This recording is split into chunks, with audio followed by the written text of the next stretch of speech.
Welcome to the ACE Masterclass, a new podcast series featuring ACE 2021 Critique and Awards winners. This digital series will highlight an ACE member or team in a short discussion to explain their strategy, technique, and personality. We hope to use this as a tool to keep members engaged, enlightened, and excited about it. Greetings, my name is Shanae Bradley, and I serve as the Senior Communications Specialist at Fort Valley State University. And I also serve as the ACE Director of Member Services for the ACE Board. Today, I have the opportunity to speak with Ashley Andrews, and she will be this month's Masterclass teacher. Ashley Andrews hails from the University of Nevada, Reno, and she serves as the Communications Specialist for the College of Agriculture, Biotechnology, and Natural Resources. In 2021, she received the Gold Award for Diversity One, Writing for Diverse Audiences. The award was received for the story First Generation PhD Student Christina T. Higono wins award at International Soil Science Conference. Today, we will learn her techniques and strategy for writing and storytelling, and end with a fun lightning round to know a little bit more about her personality. So, Ashley, are you ready to get started? I am. Great. So, once again, thank you for agreeing to be a part of our master class. And I just want to start off with your story, First Generation PhD Student Christina T. Higono wins award. How did you find this student? I found Christina through a very simple interaction. She emailed her faculty advisor, the dean of our college, Dean Phil Payne, with just a quick 1 or 2 word, email from the conference, something like, "I did it, I won." And he wrote back an equally brief yet encouraging reply, way to go. But he copied our college's communications team on that email. So I found Christina because I was lucky enough to be a bystander on a short and sweet thread between a student in our college and one of our faculty members. I found Christina because our college's leadership values our communications team and because our faculty keep us in the loop. Cool. And that's good to stay connected with people within your university, because I always say you never know how you'll get your next story, but having relationships. And I think that's kind of what you're highlighting. It's building relationships and staying connected Yes. is a way to be able to get the stories and get the good story ideas. What about her story appealed to you? So Christina's drive, her passion to save the world, and her willingness to tell her story, her whole story, not just the glamorous I won parts, but the I'm a broke, struggling student parts too, appealed to me. And I related to her and her experiences and stories. She's a single mom, so she's a non-traditional college student. She's also a first-generation student. She has limited resources. And I was a non-traditional first-generation low-income or income-qualified student.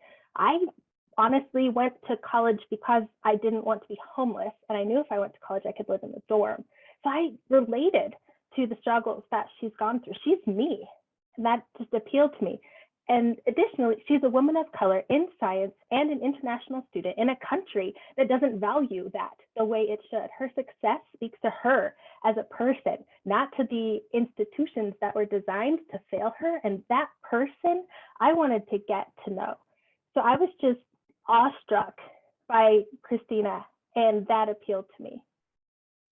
That's so great. I think now there's such a push for being connected and inclusive, and making sure that we are diverse and we tell all our stories. We all have a story, and just saying that you can relate, I think that's part of being able to have a diversity appeal, is that you touch people from different walks of life, different experience. So I appreciate, you highlighting those things within it, because I think that's important, especially now.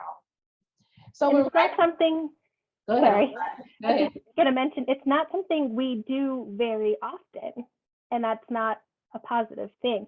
Often the stories we tell in academia are that stereotype a white male with a long and wonderful career, achieving yet another award or receiving yet another grant. And yes, those successes are important to celebrate, and those stories are important to tell. But what about all of the other stories in the world? I want to tell stories that I can see myself in, and unless I do, those stories won't be told. And if we're not telling the stories of the communities we serve, all of the stories of all of the communities we serve, we're failing them. And honestly, I'm failing myself. I'm a straight passing, able-bodied passing, neurotypical passing person. I was a low-income first-gen non-traditional student right here at my university. And if I'm only writing stories about the passing parts of myself, about the pieces of me that fit the traditional experience, or if I'm only writing stories about how other people pass or how other people fit, I'm hurting myself, I'm hurting them. And that's not okay, particularly because I'm with a land-grant university. It's our responsibility to work with all of Nevada's people, not just the ones that fit the stereotypical academia story. Right. That's really awesome. I think we looking at, I've never been to Nevada, but I can imagine the diverse population there, and you being able to highlight this would appeal to the people of your state. So congratulations on that. My next question, when you wrote the story, and you kind of talked about it, but you might can just hone in on it specific. What did you want to make sure your readers knew or understood? Was there a goal?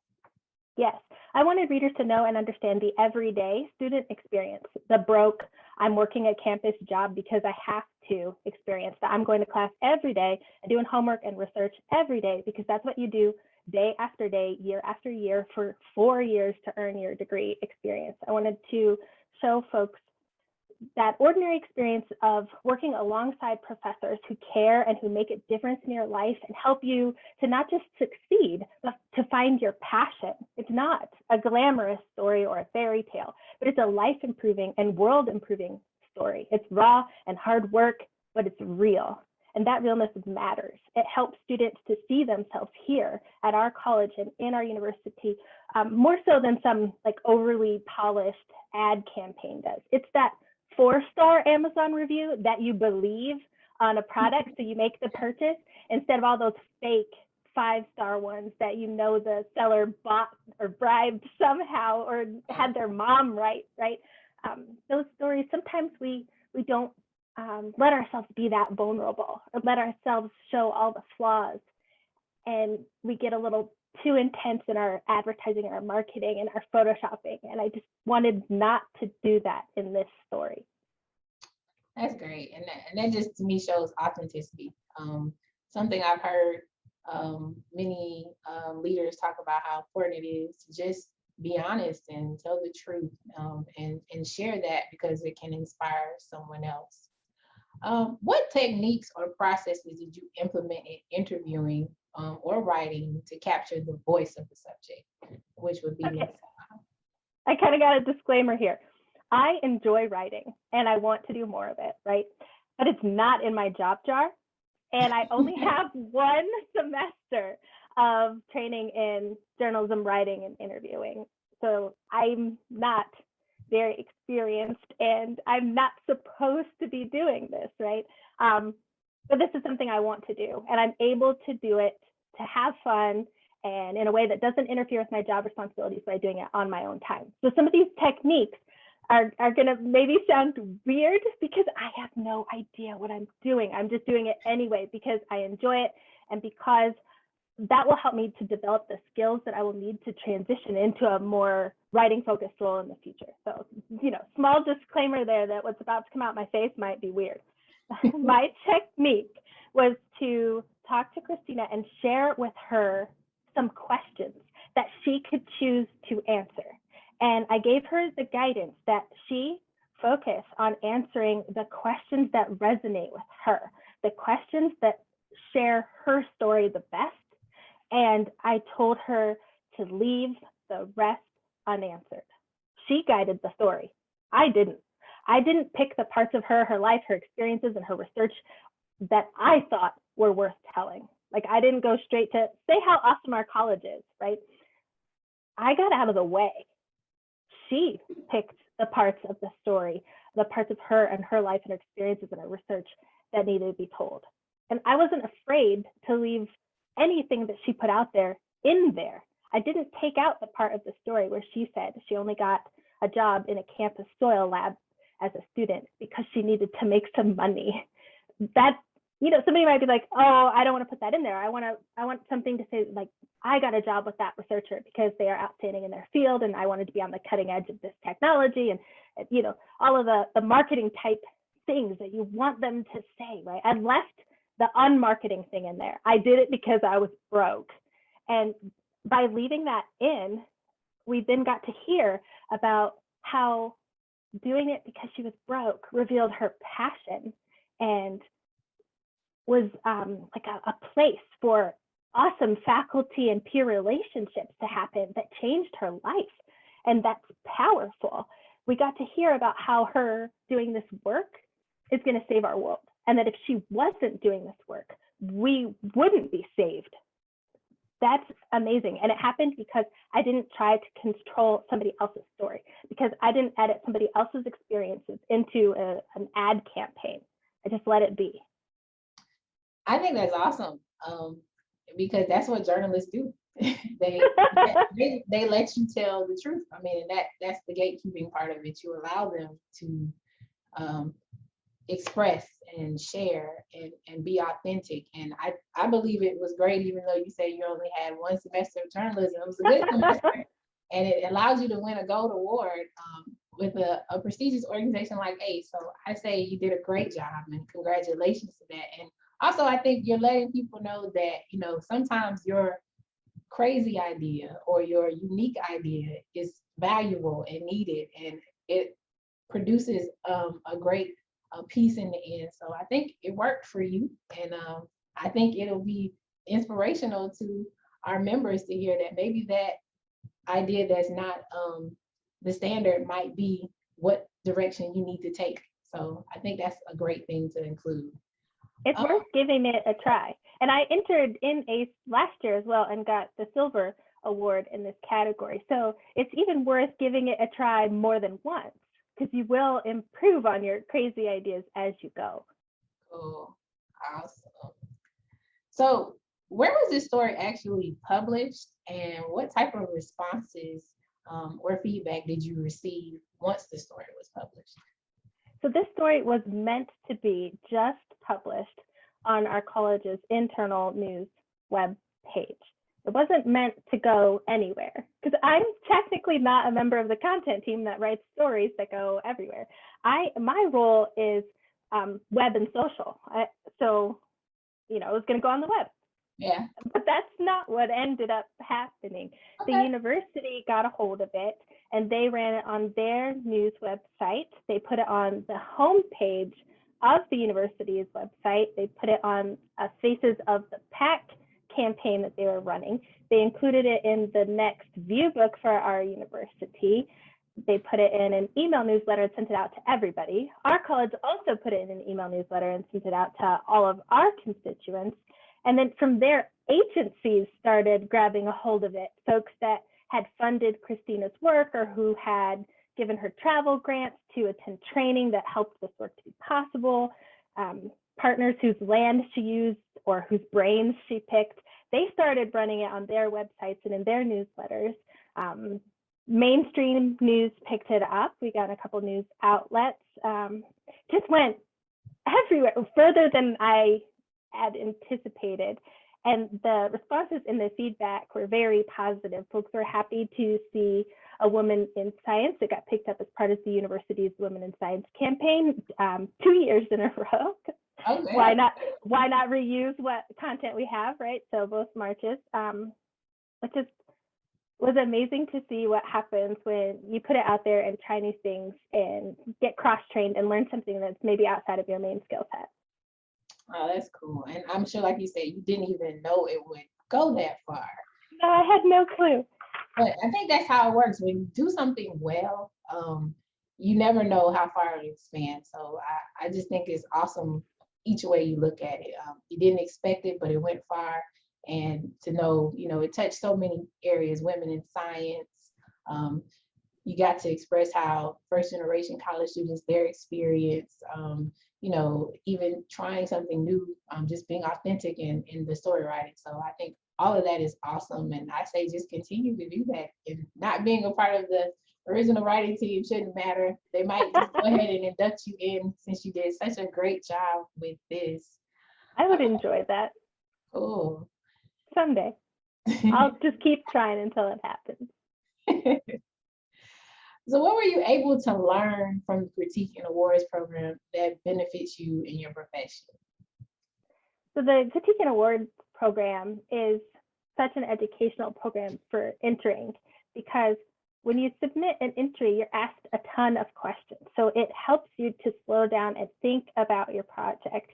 Are you just running into a burning building, hopping from fire to fire with no overarching strategy in mind? That's not going to fly. That awards form won't let you do that. So you have to think and be strategic about everything that you do.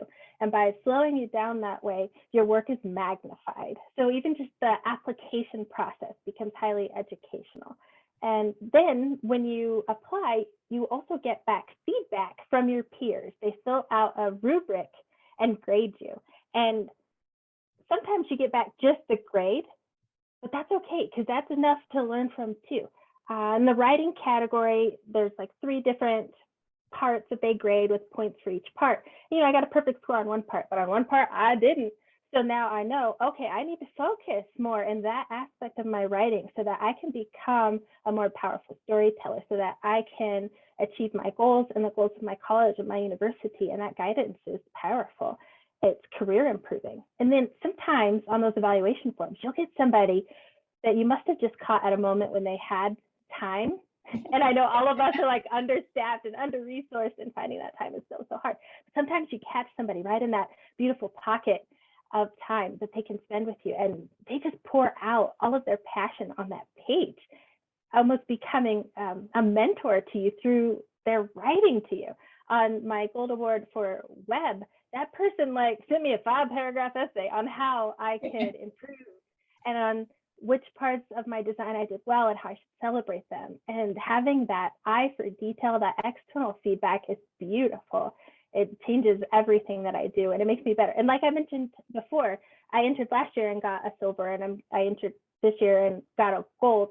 Just in 1 year, the feedback was enough to propel me to that much further.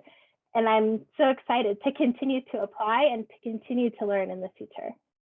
Oh, that was awesome. Just to know the progression, from silver to gold, and just the 5-paragraph, even though it was a lot, it was valuable. Somebody, took the time to hone in and try to help and improve what you had already presented. So that's, I think, invaluable to our listeners, and knowing that even if you didn't get the gold, or you got the silver, or you got the bronze, the critiques can help you go back and just create something better than what you did the first time. So thank you for sharing that. Last but not least, for this set of questions, who would you like to thank, if anyone, for maybe helping you with this project?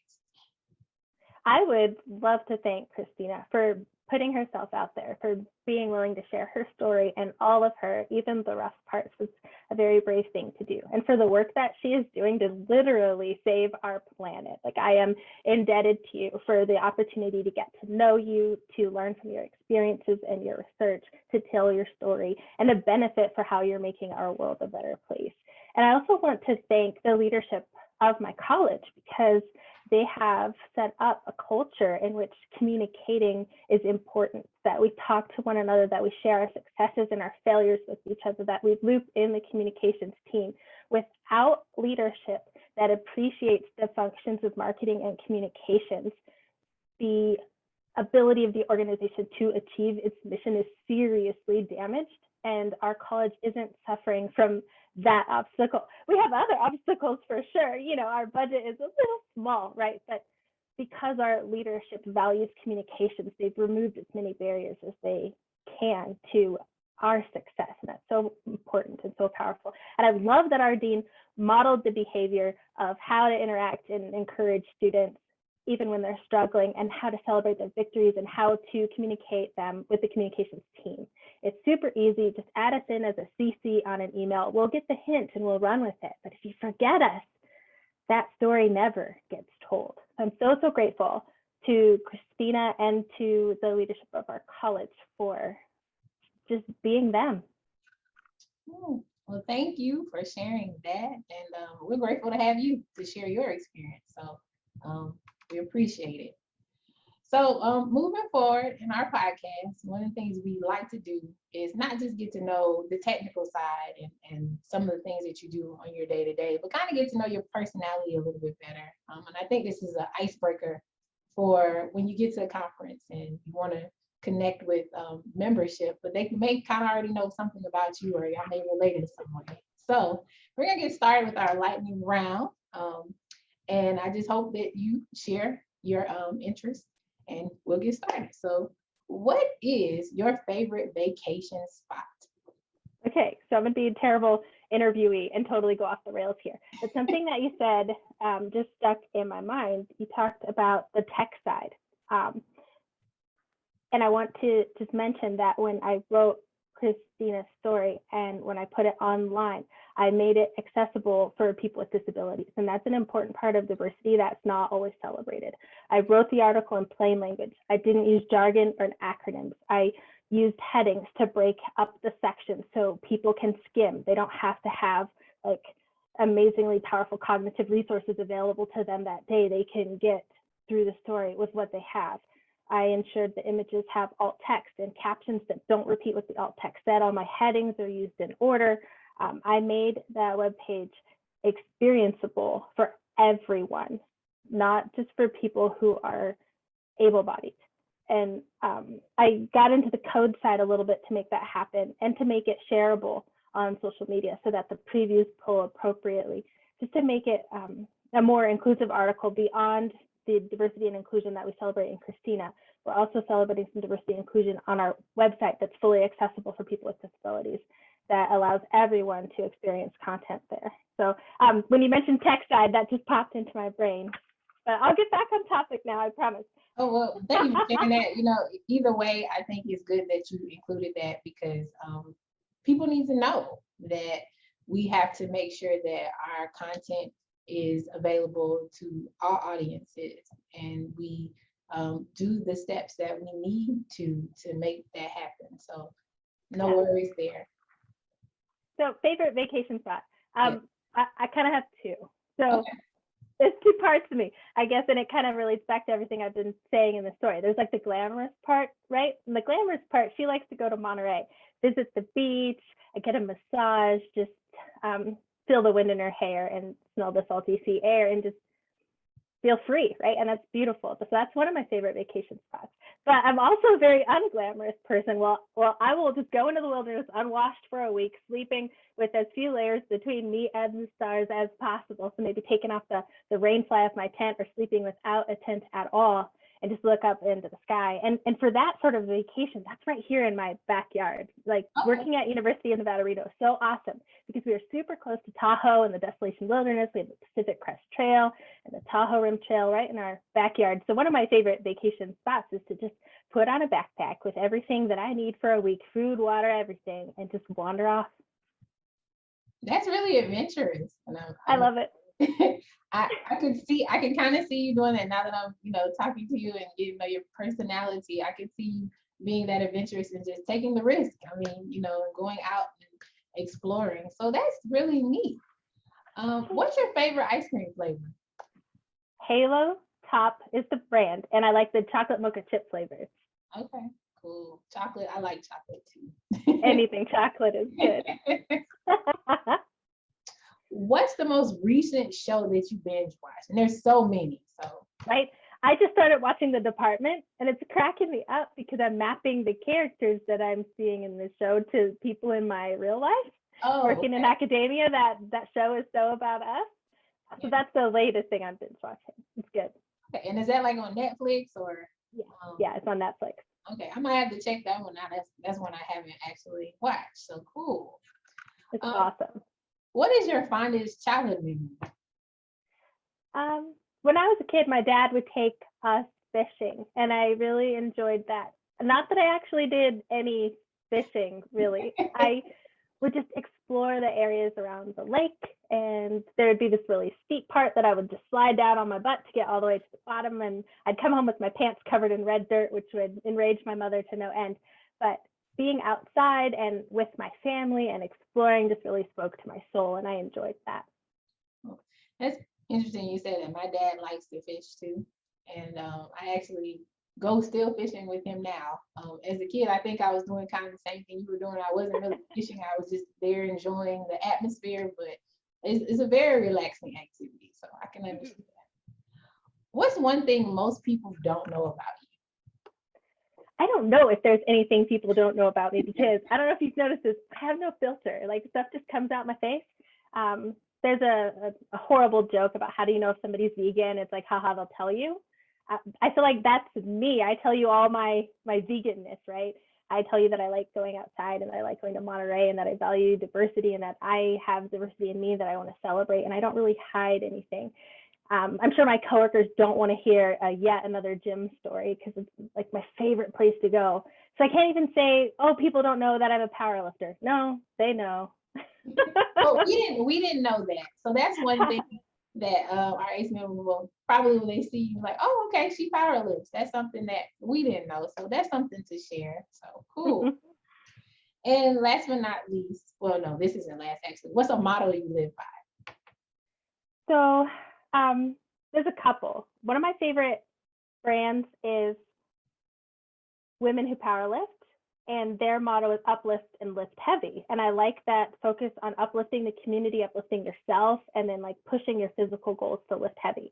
But then I also really enjoy First Descent's motto. They are a nonprofit that takes cancer survivors on outdoor adventures, and their motto is to be outliving it. So it's a play on outliving your cancer diagnosis, and it's also like saying that we're outside as we do this. So I've kind of mushed those two together, and I say I'm outlifting it, because I am living it, but I'm also picking up really heavy things and putting them back down as a cancer survivor. And yet I'm backpacking, so I'm outside. So I say that a lot. I also say Send It a lot, and that's another nonprofit that takes cancer survivors like me on outdoor adventures, and they're local here in Truckee, right next door to us. So I'll say Send It. And then I guess another motto I have is, if I die, I die. I say that at the gym when like my trainer says, you know, hey, put another plate on there. I'm like, oh, if I die, I die. Or if one of my gym buddies who's working out with me is struggling, Donna, she'll look at me and be like, I don't know if I can do this. I tell her, if you die, you die. So it's just, my mottos are just to get out living it and to enjoy every moment, because you don't know how much time you have. Yeah. And that's really good to know. But so many people experience so many different things right now, from the virus to just life being so different now. I think it's great that you talk about having courage and being able to push through whatever you're going through. So that's awesome. Thank you for sharing that. And thank you for the courage to tell us, you know, who you are and the things that you've gone through. And if you could put it into words, what 3 words would you use to describe yourself? I was thinking strong is a word I could use to describe myself. I can deadlift 230 pounds. I can carry a backpack with 40 pounds for 25 miles. Like, I think strong is a good word. I think determined is a good word for me as well. I'm determined to learn and try new things and to succeed and to learn how to write. And I feel like that is a word for me. And I'm not sure about the third one. Maybe short, fun size, because I'm like constantly, I can't reach anything. So that's a silly part of me. If you're looking for me in a crowd, I'll be like, oh, I'm the short chick. Like, yeah. Well, since you didn't give us one, I'll give you one. I'll say fun. Because I had a lot of fun talking to you today, and I think you have a fun spirit. So that'll be your third word, if you just had to have one. Well, thank you so much for this time today. I appreciate you telling us your experience and then letting us get to know a little bit more about you. I am Shanae Bradley, Director of Member Services for the ACE Board, and I hope that our listeners today, that you've learned a lot in this month's master class, and we look forward to you joining us for our next feature next month. So thank you, and I hope that each of you tune back in. Have a great month.